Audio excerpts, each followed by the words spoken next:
أعوذ بالله من الشيطان الرجيم. بسم الله الرحمن الرحيم. رب اشرح لي صدري ويسر لي أمري واحلل عقدة من لساني يفقه قولي. mbokki asalaamualeykum wa rahmatullahi taala wa barakaatuhu. ñu ngi leen di nuyu ci nuyoo bi gën a sell, ci nuyoo bi gën a matale, di nuyoo bi lislaam comme niñ ko baaxoo defee ñu dikkaat ak yéen ci yóbbalug màggalug Mbàkke Kajoor.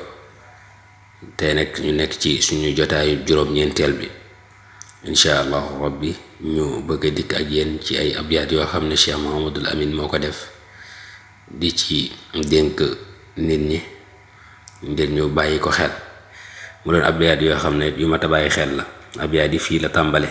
yaa gaafilan an mudiyi dahri suratahu waddahru kalfulki tajri billadi rakiba وذاك لم يدر ما في المر من عجل حتى مضى صيره أو جله ذهبا فلتستعد لموت واخش بغضته كم جاء ظهرا به من ليس مكتسبا.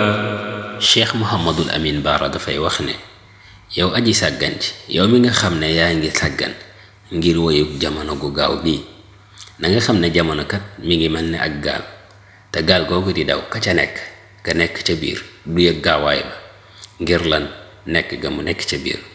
waaye gaal gi day romb rek di wéy du am lu dul jekki gis ne yegg na fa mu jëm baa mu xam ne lu bari ci aw yoonam romb na.